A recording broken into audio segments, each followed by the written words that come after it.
Hello, everyone, and welcome to today's webinar, What Certification is Right for You? Developing Your Career Journey. I'm your moderator, Mariah Weiss, and I work as part of the marketing team here at IIBA. IIBA is a professional not-for-profit professional association serving the global business analysis community. A recognized thought leader, IIBA is dedicated to the discipline of business analysis. We provide our global community with relevant tools, resources, and networking opportunities to take control of your career. A little bit of housekeeping before we get started. If you have any questions during the presentation, please type them into the control panel at the bottom of your screen in your Zoom window. You can find today's deck in the chat. We'll post it there a few times throughout the presentation. Today's webinar recording will be available on our IIBA webinar archives page within 10 business days of broadcast. I'm here with your panelists today, Anno Eka and Laura Patton. Anno Eka is an award-winning business analysis consultant and career coach who is passionate about helping professionals start and grow successful business analysis careers. Her work as a global mentor and coach has earned her numerous awards in the past 2 years for helping thousands of professionals with their career transition and progression. She's been recognized by Forbes, IIBA, RBC Women of Influence, and more. Say hi, Anna. Hi, everyone. Thank you, Mariah, for having me here. Thank you, IIBA, for inviting me to this webinar, and I hope everyone gets the best out of it. Thank you. Thanks, Anna. I'll go on to our next panelist as well, Laura Patton.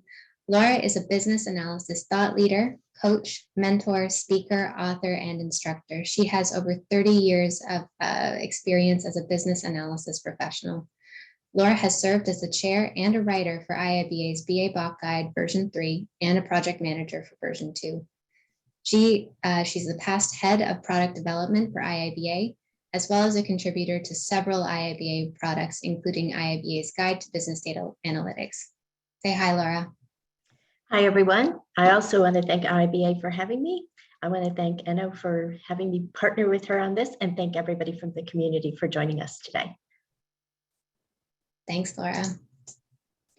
Now, just to get us started, I'll introduce our topic. What certification is right for you? Developing your career journey. The workforce has changed dramatically over the course of the past 2 years, with many of us turning to certifications to upskill their business analysis career. In IIBA's Global State of Business Analysis Report, or GSBA, our respondents shared their top benefits for why they were pursuing a certification, as you can see in our slide. People often think of certifications as a means to a higher salary, but that only tells part of the story.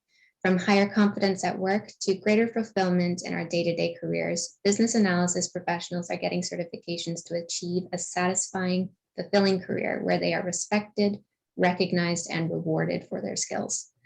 So finding what certification is right for you is about discovering where you are in your business analysis career and working towards what skills and specializations you want to build and be recognized for in business analysis to help your organization.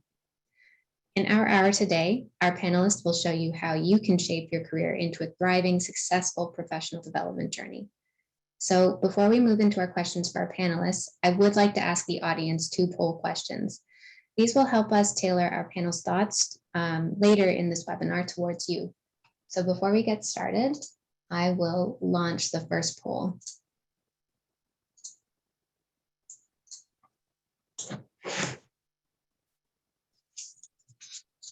Are you considering getting certified? I'm seeing a few responses coming through, and I'll just give it a few seconds.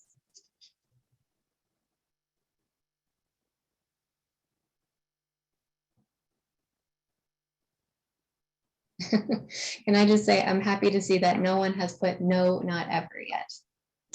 That's good. That's very good. Considering you're in this webinar, yes. Consider you're in this modern day world. A few more seconds. I just got an email, a recruiting company here in Calgary looking for a senior BA, and a must-have for the role was the CBAP or the CCBA. So I'm like, fantastic, we're going to have the conversations now. For sure. That's a great story. I'll just close this poll now and share our results here. Laura, what are your thoughts about those who are considering or who are in the process of getting certified? Yeah, so it looks like we had 45% say, yes, you're preparing. So congratulations for you for making that decision. Happy to see that. And then we have about 55%. So I don't know. I hope to change that number by the time we get through this webinar because I'm so jazzed about certification. I have obviously pursued that over my career in many different forms and fashions. So I think you'll get a lot of great information if you're on the fence about it that you can take away, and maybe we'll change your mind or maybe give you at least some food for thought there. So very close though, just only a 10% spread. So. It's good to hear. I'll move us into our next question. So everybody should see what certifications are you considering as the next poll right now. I see a few people responding right now.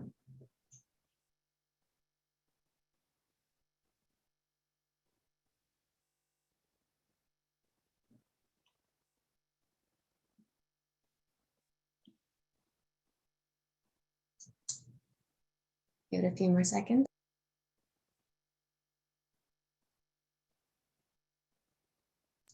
And closing. So I know I was see it. Look at yeah, that. Okay. I know. I was wondering if you could share some thoughts about the results here.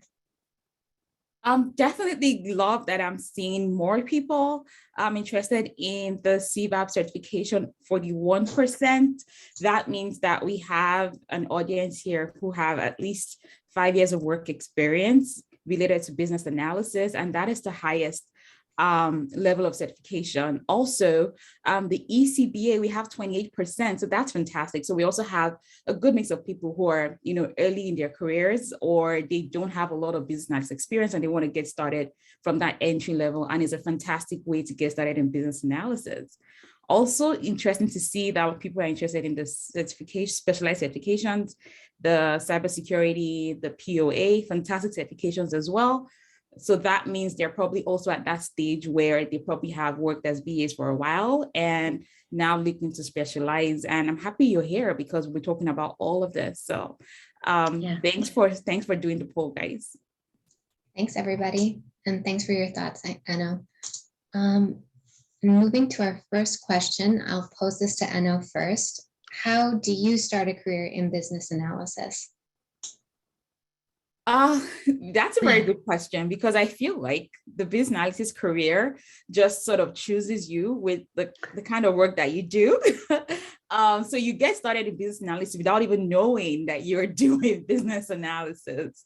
So when you're in a role where you're solving problems, providing solutions, you're doing a lot of market research, you're talking to customers, trying to help them be satisfied, helping employees be satisfied, doing all of that, helps you get started in your business analysis career. So how can you be more intentional about your business analysis career? Because I feel like everyone is doing business analysis somehow in their role. So how do you actually get intentional? Well, one, you want to focus on how you can always help the people. So whether internal customers or external customers, how can you help them be satisfied, be happy? How can you improve business processes? How can you implement business processes? How can you modify business processes or automate them? And also with technology as well, how can we adopt technology to make the work that we do more productive, to help our customers as well? And those are the ways that you get started in business analysis. Also, being able to ask questions, being able to challenge things is how you get started in business analysis. Of course, joining the IIBA, joining webinars like this, becoming a member, and growing your business analysis knowledge are definitely, other ways that you can grow your business analysis knowledge and, get started in your career. Thank you. Thanks, Anna. I was wondering if Laura could share some thoughts as well on this one. Well, those were all really good ideas and suggestions, and they all definitely work because I've seen them work. But I also get questions from people that are like, I really want to do this, but I'm not finding the opportunity. So I'm going to take it from that angle then, since you didn't really, touch on that piece, maybe I could add some value there. So what I'm thinking about is if you're currently working, BAs are in such high demand now, and we know it's a very strong labor market. So organizations are having a really hard time finding people. So see how you can use that to your advantage. And, maybe you can't jump out of your role today and be a BA, but since they want to have BAs and they're having a hard time recruiting, see how you can just join in temporarily, volunteer, join in a couple workshops or jump on calls or offer to do some of the tasks that, because BAs are always so dependent upon, they're always overloaded with work. So maybe there's an opportunity on your professional development plan to work with your manager, to work with the head of the BA group, to see how you might lend some value there. And then another thing I was going to offer as a suggestion is, a lot of people don't realize this, but as you're sitting there waiting for that opportunity, that door to open for you to jump in and start this career, if you're having a hard time getting started, we're talking about certifications today. ECBA is a great entry point, right? Or wherever you qualify to take that certification, get that on your resume, because that's going to open doors for you. But also go through the BABOK. We're going to talk a little bit about that today, the business analysis body of knowledge, right? And if you just took one chapter and just looked at the techniques, and there's many, pick few, pick 5, pick 10, and read about them, learn them, practice, use your own data, use data at work, whatever. But if you are just starting to get into the profession, you could come into an interview having experience doing 10 of the models or different combinations of elicitation. So you're speaking from experience, even though you're using it in a mock environment. So I think that's some ideas to kind of get your foot in the door and just kind of, push your passion as well as some experience. Thanks, Laura. I think these are fantastic career journeys. It's exciting to see how there are so many different ways to explore business analysis career. There really is. It's amazing. I'll move us into our next question, and I'll ask Laura, what are the skills that have helped shape your business analysis career? The skills question I love, because people that are trying to get into business analysis, they think that they're not qualified. They think they can't just jump in and have these opportunities. But the skills piece, if you look at that, I'm going to go back to the BABOK. We have an entire chapter we wrote on skills. It's chapter 9. We wrote about 30 different skills. Now, people think that you have to have special skills to be a business analyst, but as Enno had said, that you're coming in with some very valuable, competencies, whether it comes from business knowledge or your ability to speak or write or research or analyze. You're doing these things in other roles, right? So you can take that knowledge from your past work experience, and then you could compare it against what the profile is and the expectations of a business analyst. And then you can do kind of a gap analysis. So I would encourage you, get a copy of the BABOK guide, look at chapter 9, look at all the skills that are available there. And then as you read it, because it's written to talk about those skills in the context of business analysis, you can start comparing what you have today against what's needed. And that helps you kind of understand. It's not that daunting of a task. You can identify what you do well and what you should spend more time professionally developing.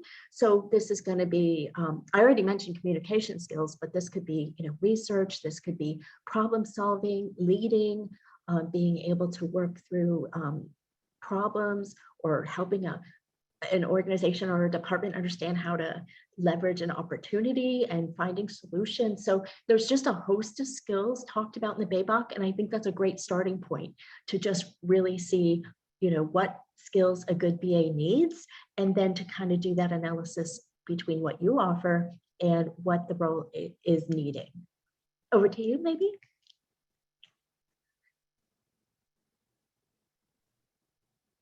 Yeah, Enno, if you can give your thoughts about that one as well. What are those skills that have helped shape your business analysis career? For sure, I definitely want to jump right in. And Laura shared, so many valuable tips right there. I always tell people, before you even get started, if the BA career, check out the competency model, right? That's like a whole book Excellent. on what skills hiring managers will typically look out for. What are the hard skills and soft skills? Another fantastic resource to also understand the skills is the GBSA, the Global State of Business and GSBA, Global State of Business Analysis, that's released every year. And there you will see the top hard skills and soft skills. Yes. And we see skills like problem solving, listening, communication skills, business knowledge, stakeholder management, listening skills, right? Ranking really high in the skills that BAs have, and you already have the skills. And these skills are the same skills that I realized I had as an accountant to help me transition into business analysis. Being very analytical as well, having great communication skills, being a good listener, being able to manage people, manage your stakeholders. These are skills that have shaped my career as a business analyst. And I tell people this all the time. These are the core skills that make you a business analyst. It's not about learning how to, use 5,000 tools and not being able to manage the people, or not being able to understand the business, or not being able to listen to your stakeholders and communicate effectively. It's about those soft and hard skills. So, those are the skills that I've used to help shape my business analysis career. And every time I have to speak with newbies, I tell them to focus on building those skills, because those are the core skills that you really need to be successful, just like Laura said. That's a great point. I mean, sorry, go ahead. No, I was just concurring, like it is. And I think that just knowing that, like you said, you brought it from accounting, that's fantastic, because, it's not so daunting to get started because you have a lot of skills already. It's so true. I mean, the BA book is such a necessary resource, but on the flip side, it's not always about those hard skills and competencies, but balancing them with the soft skills and overcoming some of those fears of your own skills, and by extension, your job and career. I'll move into the next question, and I'll ask Eno first about this one. In your opinion, what does the traditional business analysis career path look like? Traditional. Is there a traditional career path? Okay, so I'm going to speak from my experience and the people that I have, met with or worked with over the years. The traditional business analyst career path is that path where you suddenly realize you've been practicing business analysis for years and then decide to fully go into that role, owning the title, owning the work that you do, and saying, hey, I've been doing business analysis work, all the while. Now I want to own that title and be called a business analyst. I want to be recognized for the work that I do. So my path, very non-traditional. I came from an accounting background, moving into the business analysis career path. And anyone can, typically start from anywhere. But what I tend to see is, people who are already involved in some project work, involved in improving some process improvement work, people who are involved in managing people, guiding people. So people who are from HR backgrounds, people who are accountants, finance people, or, people who are also working in technology teams or just in project teams, doing some testing work, doing some user research. I've seen that those people have, really done well in moving into the BA career path. So I believe that, the BA career really doesn't just start with when you have the BA title. It starts with when you recognize the activities you're carrying out every day at work, and that you're actually analyzing business needs, you're recommending solutions, you're defining the needs, you're collaborating with stakeholders. Then that's when you realize, you started your BA career. So I don't know if there's a traditional path, but it really just starts from that realization that, I'm solving problems every day. I should be a business analyst. I don't know. What are your thoughts, Laura? Well, it's funny because I think where we're at today, it's a very non-traditional way into the profession, right? Yeah. But let me tell you, okay, so my profile says I've been doing this for 35 years, but I think I'd scare myself because I think if I actually do the math, I think it's almost 40, right? So let me tell you a little story. Back in the day, right, there was a traditional path. I mean, I went to college, I got into computer science, I became a software developer. And, I didn't love it. I was just behind a desk. I really didn't understand what I was being asked to do. I could code, but I didn't understand why are we building this, that kind of stuff, right? And it was interesting because we were seeing this, explosion of software. We were moving from mainframes, and now PCs were showing up everywhere in business. And so businesses wanted new software to fix all these problems and desktop, functionality. And so projects became more complex, and the developer couldn't just get the requirements anymore. So then I needed a career path. So I went into project management, and that was a traditional path. One of the only ones, and existed for a while. I didn't love PM either. I got my PMP, I did it for a while, but I still wanted to be more like understanding the business and getting to know, the voice of the customer closely, things like that. So from there, then we found out PMs don't do a great job getting requirements either, because they have a full plate of work. So that traditional path went into business analysis. And so then I kind of got into it early stages and never looked back really. But that's funny, because that to me was a traditional path, and we had it for a long time until we got to where we are today, where technology is everywhere, software is everywhere, and we just know our professions defined now by the IIBA, by the BABOK. We have professional certifications, and now we can actually discuss what are the skills, what are the competencies, what are the tasks, and because of that, we now know business analysis is really, like you said, it's happening everywhere. So now we can see all these paths into what makes a good business analyst. And you can come from the data side, the process side, the business side, the IT side, any of it. So we went from very, very traditional to it's a free for all. Anybody can do this. You just have to have the passion for it. That's true. Passion is so important. You got to love what you do. And I really love the spoke that Mariah is showing right now, because it really shows that, even the traditional BA role that was just like a functional BA role has moved, into so many parts, even in technology, even in business. There's so many things you can do.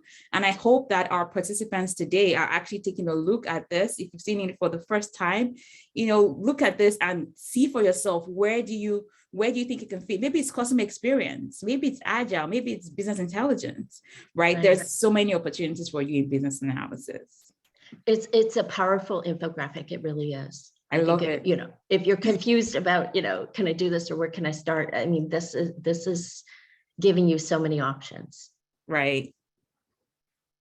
I don't know if you've had a chance to look at the chat. We've got a few people just in here just talking about how they come from completely different areas of this. And it's really cool to see how all of this feeds into business analysis. Yes. I'll move us into our next question here. As you can see on the slide, we have an example from IIBA's GSBA, or Global State of Business Analysis report, of how the pandemic has shifted organizations' focus to analytics. But there's so many opportunities that have come out of a pretty difficult few years. Along that vein, how have emerging technologies and the global pandemic shifted the business analysis career path? I'll give this question to Laura first. Okay, well, it certainly has shifted. So let me step back. Before the pandemic, technology was increasing quickly, right? And so the role of the BA was getting more significant, and technology was making our role even more important for organizations. But then with the pandemic, it was like for organizations that weren't transforming, they got pushed to transform, as we all know, right? They had to find a way to continue to service customers, build products. Their brick and mortar locations had the doors shut, right? And they had to adapt and pivot. And BAs, they get that. They know how to do this. We are adaptable, right? And we help organizations get through organizational change. But with this, now all of a sudden everybody's having to do it at the same time, and time is of the essence because revenue is immediately impacted. So our role became even more important. We were already in high demand, But then through the pandemic, you couldn't hire enough business analysts because we had to switch business models. We had to figure out a way how to take what our companies did and to do it and make it work in this new environment. And we've all been impacted, right? We saw schools having to do virtual. We did, I did more teledoc appointments with myself or family members. I never did teledoc. I just go to the doctor, right? We had everything, getting our groceries delivered, getting, whatever the service is. And we as analysts being change agents, we're in the middle of all of that. So we already saw a lot of technologies happening pre-pandemic. Now we're taking those technologies and we're having to help our organizations, go through the storm, if you will. And let me just say one more thing. I think that our role changes, right? It changes through these situations. So what we have to do is understand technology, understand its capabilities.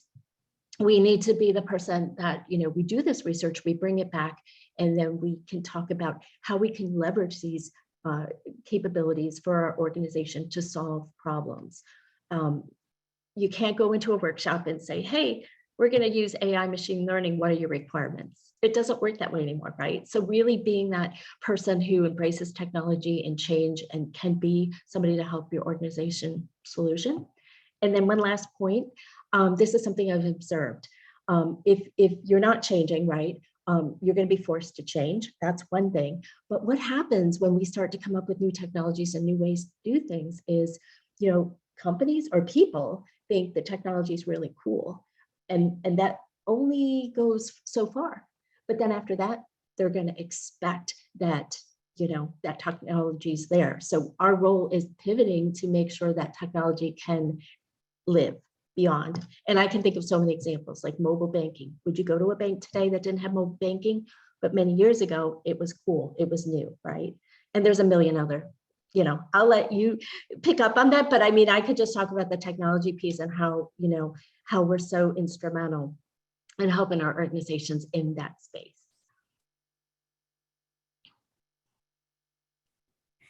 I can jump in for sure. So Laura shared so many thoughts, like even some things I hadn't even thought about, like she had shared. And the truth is, like Laura said, pre-pandemic, yes, there was technology, there were emerging technologies, but there's a lot of companies who find technology scary. They didn't understand when the technology team say, oh, we need to implement this solution. Oh, they'd be like, oh, it's too expensive. Our budget is blah, blah, blah. And then companies spend thousands of dollars in marketing and branding and, doing all of that, but not in technology. And then the pandemic came and these companies were hit with the biggest surprises of their lives because they didn't have the right technology for remote working. They didn't also have the right security systems. There were so many security glitches, so many vulnerability threats to a lot of companies. Some we know about, some we didn't even get to hear about, right? So a lot of companies were not prepared. And that is because, their technology teams were also not prepared for the pandemic. And that is one of the reasons why companies, started saying, okay, we're going to focus on analytics and analysis, getting BAs who understand emerging technologies and helping us to implement this. So areas like cybersecurity saw a huge increase. Areas like fraud analysis as well, because there was a lot of huge fraud, incidences happening in the finance space as well, with people losing their jobs and things like that. And then also we could see with the pandemic as well, because like Laura said, people were not physically going into stores. Companies were not really able to get real-time data. So that was where, artificial intelligence, AI, and machine learning, ML, came in saying, okay, how can we analyze users' data? How can we analyze user experience online? What are the things that we can do? How can we now create these algorithms and train the algorithms to help us find our users online, or help us understand, why sales are reducing or increasing, things like that. And that is where business analysts came in, because we understand how to help companies with technology. And it has really shifted the BA career path. Yes, I know the pandemic brought a lot of sadness, lots of lives were lost, but in the technology space, it's created a huge shift that, for a lot of companies that didn't value having BAs, they now have a full BA teams.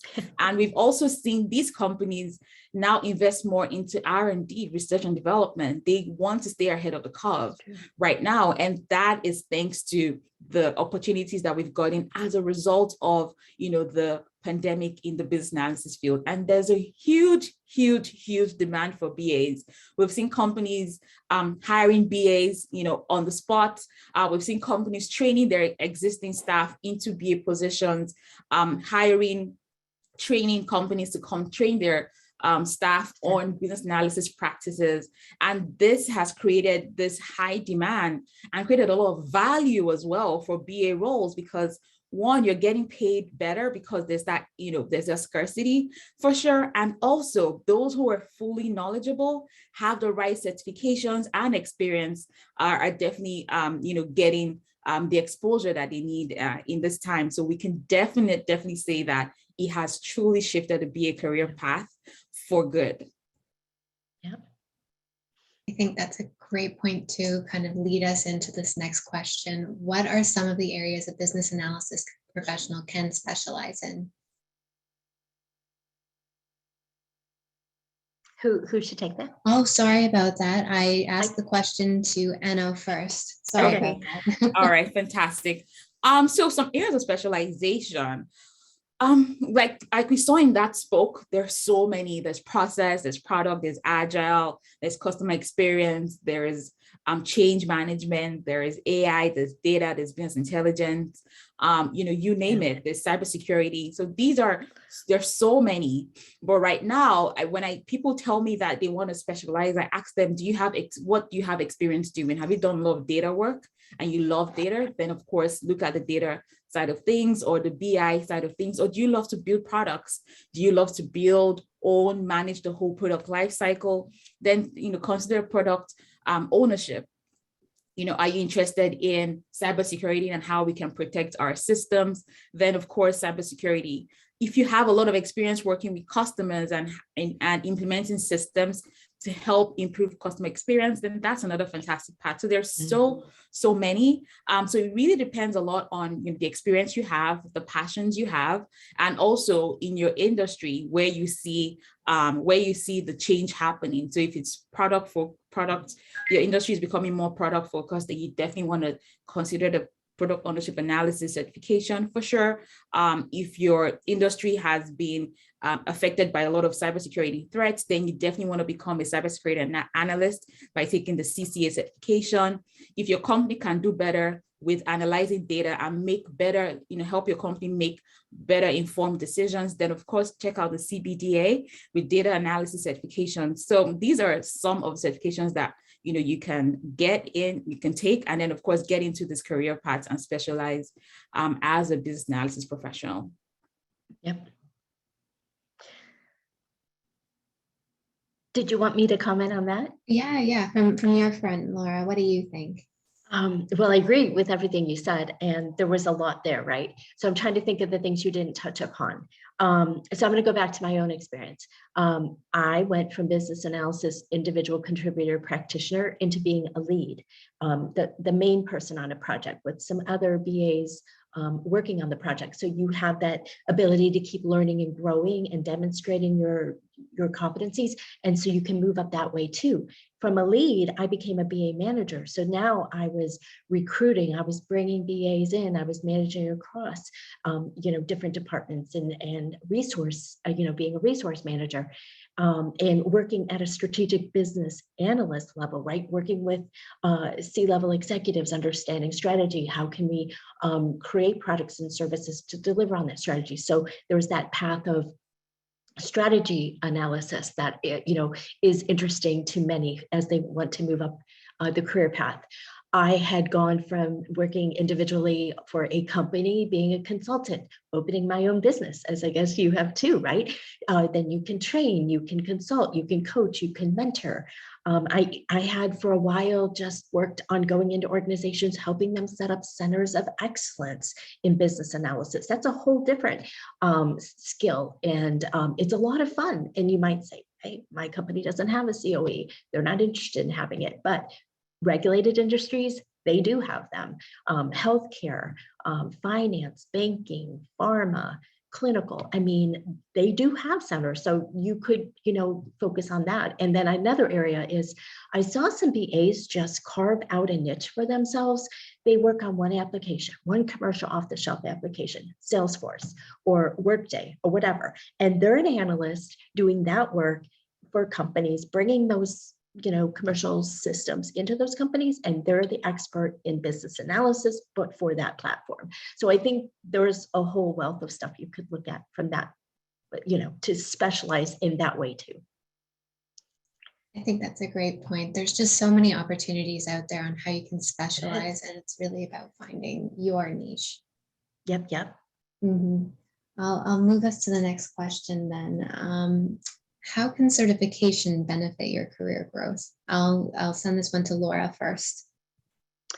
I think I'm a testament to that, right? So early in my career, I had my PMP. I reached out trying to find something to prove to employers that I really knew my stuff in the BA space. That opened up doors. Now, I hear so much negativity sometimes about certification from people that will never get certified because they're just not going to take the effort. And they come up with all these excuses. And I also wanted to say, if you're considering certification, surround yourself by positive people who have actually done this and achieved it, because you're always going to have somebody trying to say, oh, it's not worth it or whatever. But I'm a living testament. From there, I'll go back to what I said on the last question.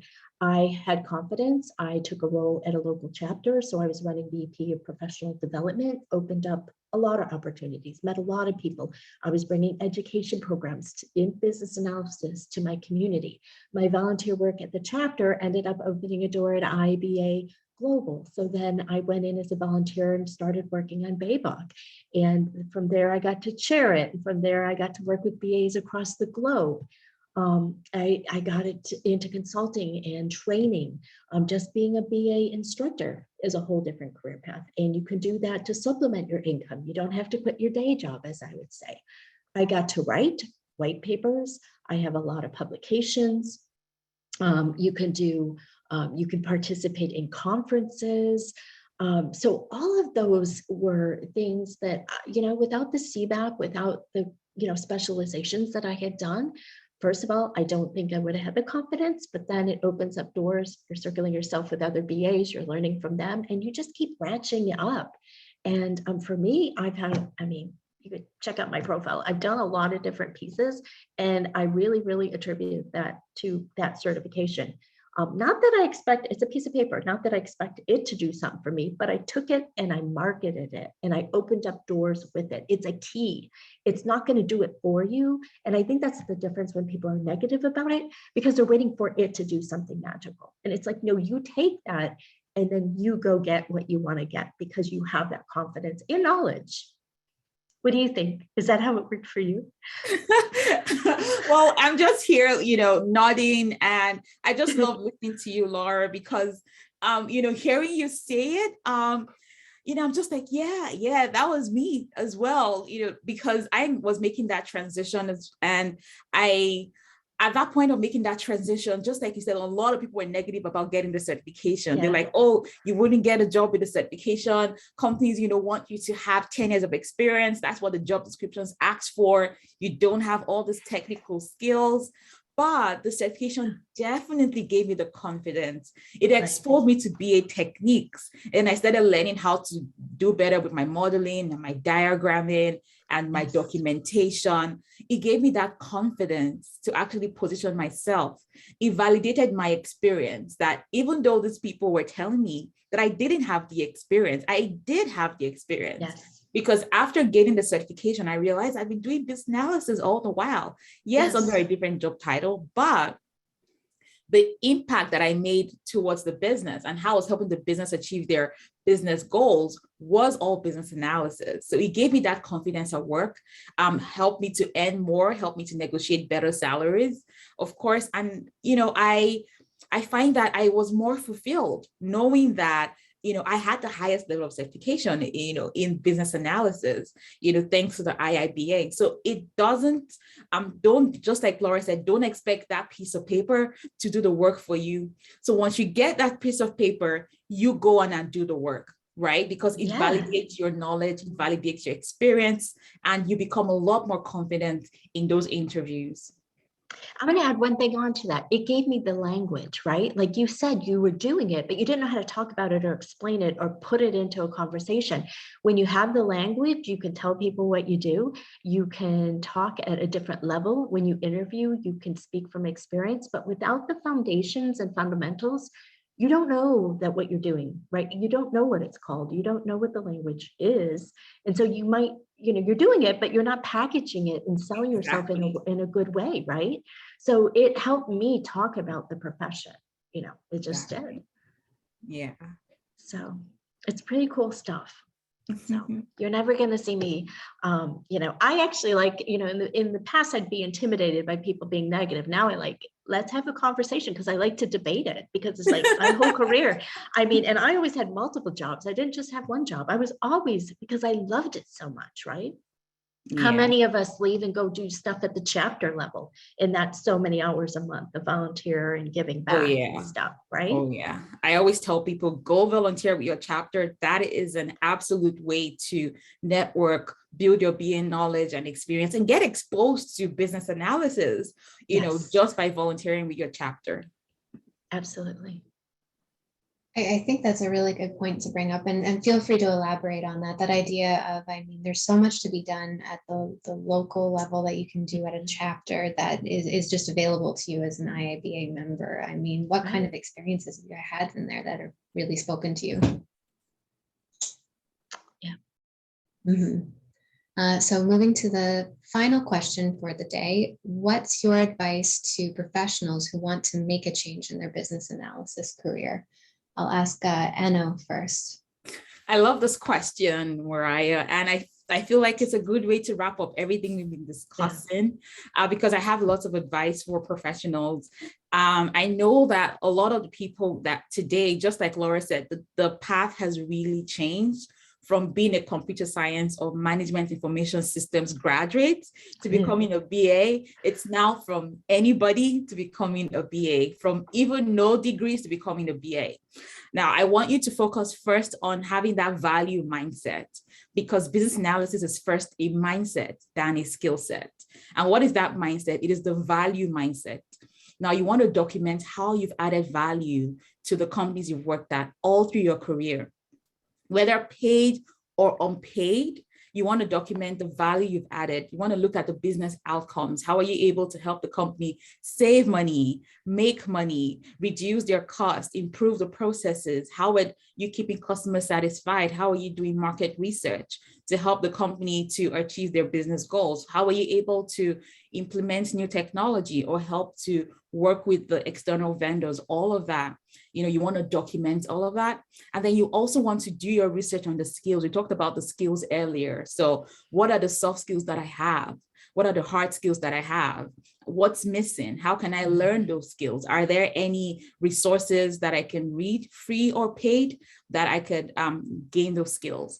What parts of my experience are already valuable as a business analyst? What are the activities I carry out in my role today that already position me for the BA career?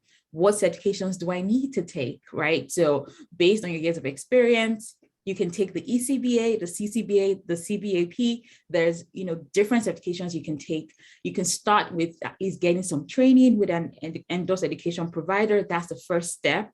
And then, of course, start to study the BABOK a couple of times. And then, of course, go ahead to challenge the exam, right? And then, of course, get some coaching, mentoring. Webinars like this are ways that you can actually make that change in your career. And I'll pass it on to Laura, because I'm sure she has so many other points to share. I keep feeling really old because I keep thinking back, like, what did I do? What did I do? Right. And I'm like, well, that's kind of dated. I don't know if you would do that, but I had my CBAP in 2008. Okay. So let me just tell you, there weren't study guides out there. There weren't as many business analysis books out there that there are today. Yeah. There weren't as many YouTube videos about business analysis out there. And so when I went through, I consumed the BABOK. I read it from front to back. I condensed it into my own study guide. I made my own flashcards, and that's how I prepped for the exam. So what I'm trying to say is that's still an option. If you like to organize your thoughts and work independently, and you learn from doing, like, taking notes and scripting it down, then you could do self-study. You can find study groups. You can find a coach or mentor. And here's another thing. I'm not going to be naive to think. We hope all of you have wonderful, long careers at your current employers. But we also know that some organizations just don't have that opportunity for growth. Sometimes you get locked in and you can't budge out of it, right? So this is also an opportunity to, because of the BABOK, it's establishing a core set of knowledge that is transferable anywhere. So I tell people, like, that certification, people recognize it. It's a security blanket, right? Your knowledge of the BABOK, it's a security blanket. So it does open doors. We hope you stay with your current companies, but if you want to grow, find those leadership opportunities elsewhere too. It helps you do that to the next level. So what I'd say, my advice is just get started. If it's focus on self-learning, or working, do a study group with some people, lead a study group at your own company, do it at the chapter level, find a peer mentor, whatever. There's just a lot of things you can take advantage of to get started. Absolutely. And go for it. Go for it. Just, start. Don't talk about it.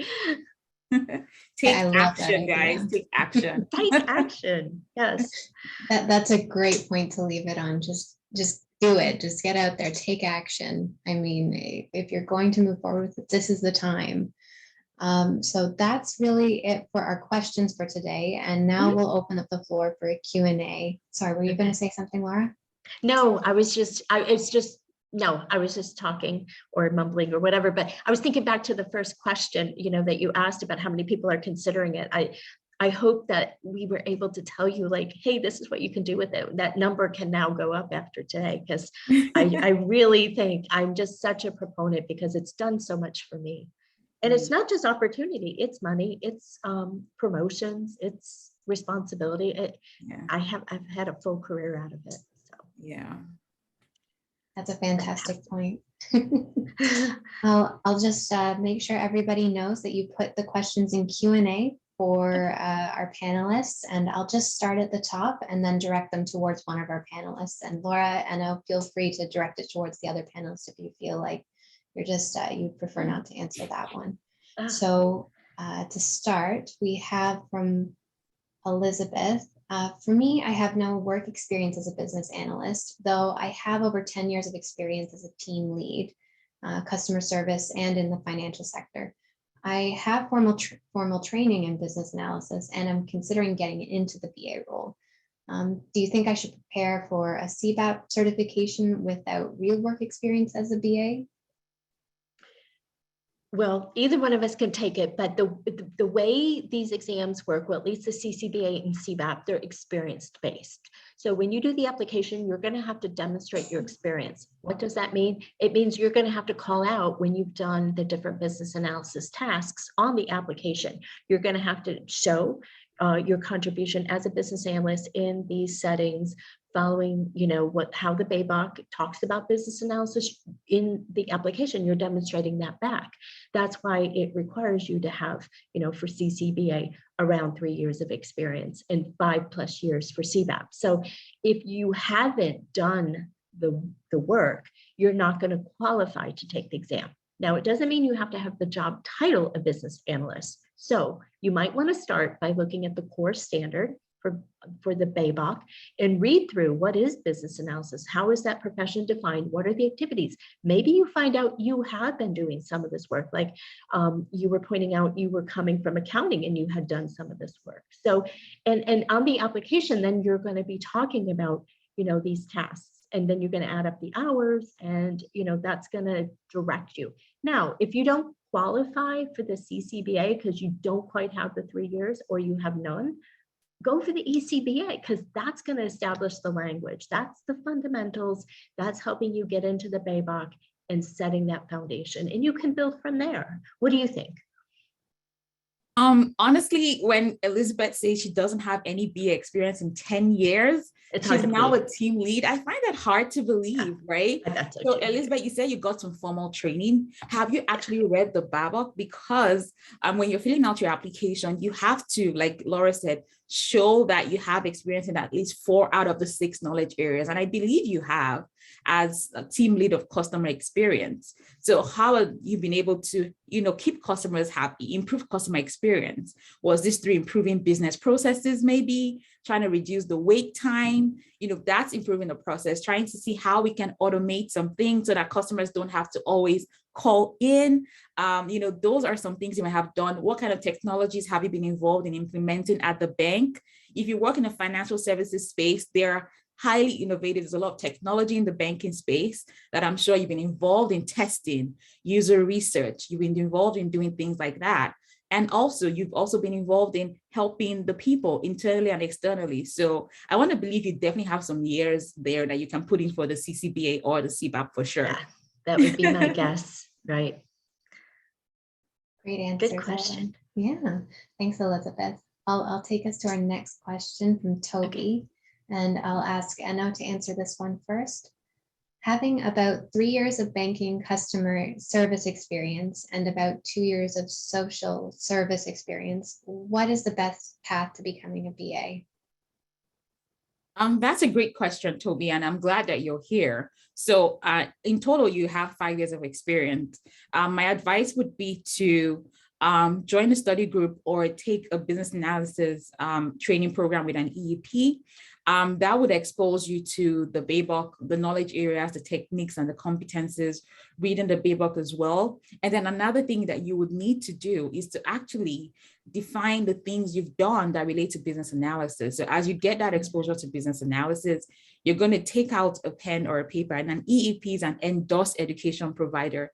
They are endorsed by the IIBA as learning institutions to train you for the certifications.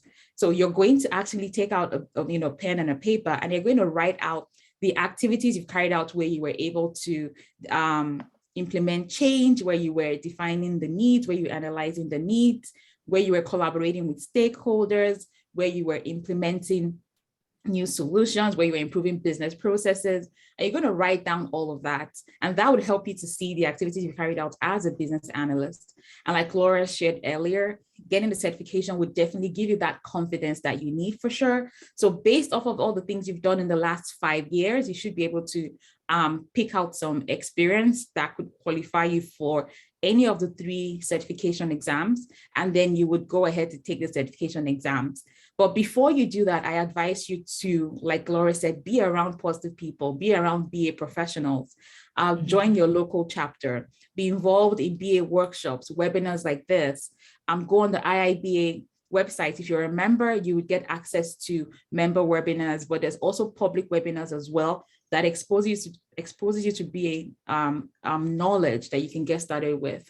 Read business analysis books as well. You want to improve your knowledge as well, and then get the certifications and surround yourself with the right people, Toby, because I believe that with your customer experience skills alone, you should be able to have a lot of transferable business analysis experience.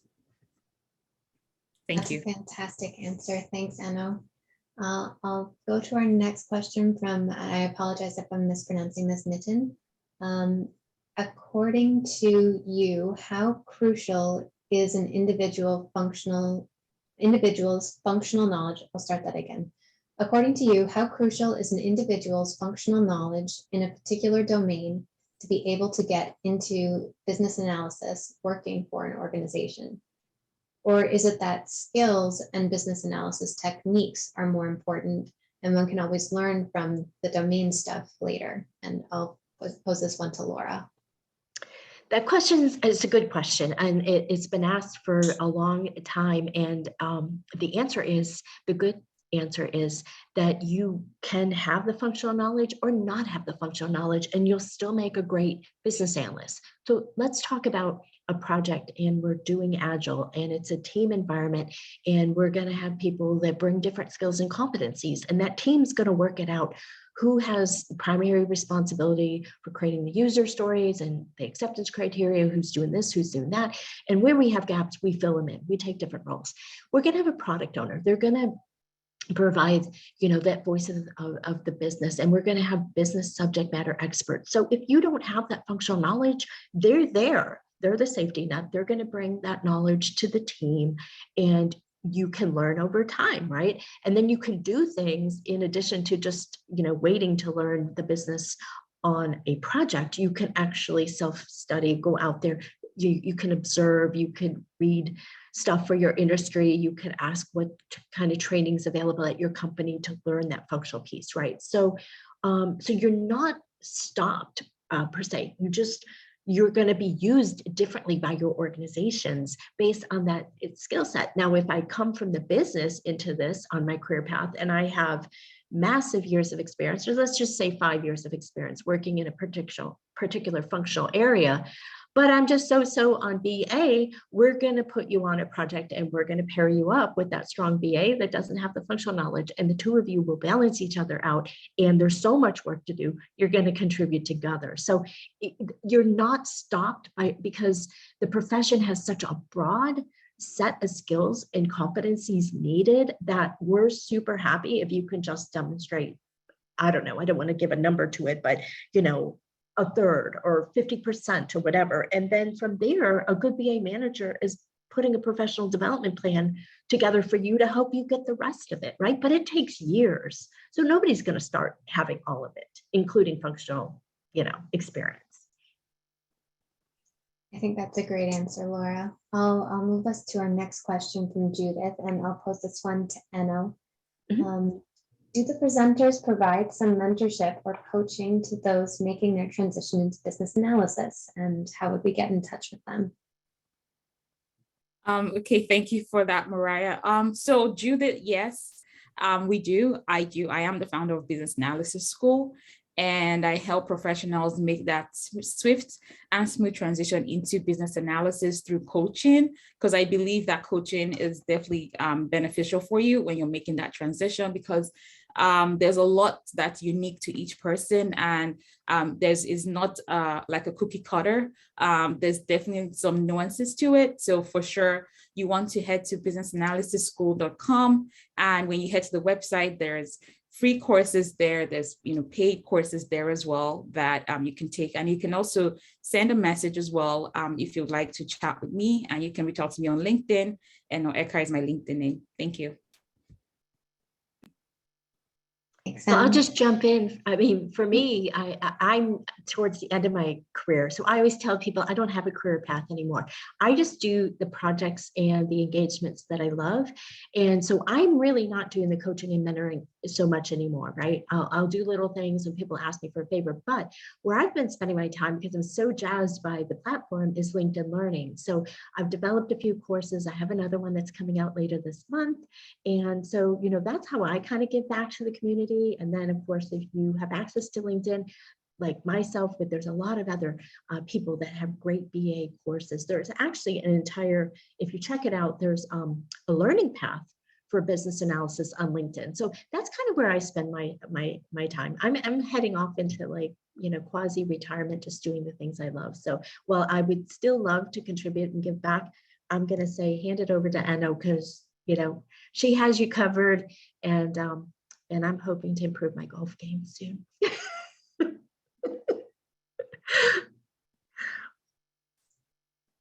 I think that's a great lead in for, no, it's from an anonymous attendee. So I apologize that I can't give a name. So I'll say John is asking us, what are your recommendations for finding a peer mentor? I'll take this one to Laura this time.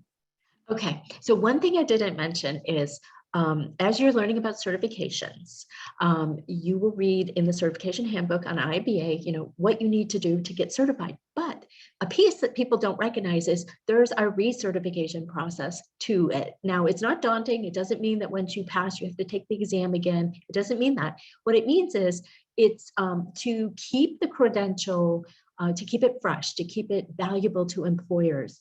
Every 3 years, you have to demonstrate so many hours of contribution to the profession or practicing on projects and programs, doing the work, right? Think about me getting my certification in 2008. If I didn't have to keep recertifying every 3 years, what would I have? A bunch of IT waterfall experience. Like that wouldn't be valuable, right? So why do I bring this all up? You can find other people that have CBAPs or CCBAs, and they make great mentors because they're also looking for opportunities to give back, to earn the, what we call them, development units to maintain their certification, right? So you have a need to learn.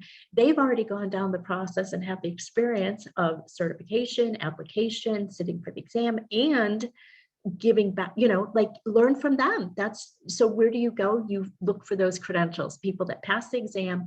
IBA used to, I think they still do, publish a list of people who had attained the certifications. And of course, just Google it on LinkedIn. Like you can find BAs and join some of the public forums. Like we didn't talk about that, but there's CBAP groups and such, CCBA groups on LinkedIn. So become part of that and look for somebody that's already gone down this path. There's a little bit ahead of you and can help you. And they'd be honored to do it because, they're recertifying every 3 years. Thanks, Laura. I think that's a great last question to end on for everybody. Anno, do you have any parting thoughts before we close this up? Definitely, for sure.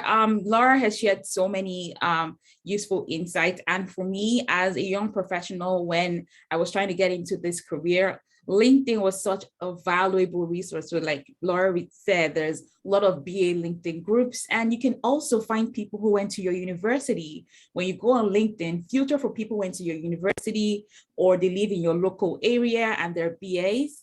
Search job titles, reach out to them, ask them for coffee, right? Have a coffee chat with them or a virtual coffee session with them. Ask them questions about how they were able to do it, right? Also join your local chapter, like the Calgary chapter. I know for sure because I lead the education team. We have a mentorship program. So as a young professional, you're paired with a senior professional who's going to guide you for a couple of weeks. So reach out to your chapter. The chapters have been very valuable with helping me develop as a professional. So please, if you're a member, don't waste the resource that you have with your local chapters. Thank you so much, IIBA, for this webinar. I learned a lot myself. Awesome. I enjoyed meeting you, Anno, and just, learning from you. It's fun. Well, thank you, Laura. Thank you, Anno. And that wraps up our time for the day. So for everybody who attended, we have a follow-up email that you should receive tomorrow for your CDUs as well. And just thank you again so much to Laura and Anno for being here today. I mean, if we couldn't do this without you. We couldn't do it with the community. So, thank you guys for joining. And, I also answer questions on LinkedIn. I, maybe a little slower than in the past because I'm not on every day, but, or I can actually hand you over to other people as I know in the community. One other thing I wanted to add, sorry, I know we're out of time, but I do teaching with Adaptive US. So if you're looking for another platform, there's a lot of BAs out there and they've been very kind and I love working with them as well. So I'm kind of a hired hand around, just kind of meeting people that do through different forums. So you can definitely catch me in that space as well. But definitely my hours are shrinking. So, but I wish you all the best because I know you're going to pursue certification. It's so awesome. So, but good luck in your journey. And if you're not sure, keep researching. There's a lot of good information out there. But Laura, one thing I can say for sure is if anybody doubts that they cannot have a full career in business analysis, look at Laura. She's done this all her life and she's retiring. at the highest level for her, in her career, and it is all been business analysis. So yes, there's definitely a career path where you can start and finish in your business analysis career. I mean, it's what's kind of surreal right now, right? Because I think back, I worked virtual jobs. I raised my kids. I was here when they got off the bus. I had a whole, you know what I mean? I was able to do it. They said you can't do business analysis virtually, right? Then everybody had to do it virtually. So I've done all that, and I was able to, make a really, really great income from it, right? I had my own business and all that. So there's the sky's open. You guys can do anything with this. You can, for sure. Set your own path. Well, Go thanks, take Laura. action.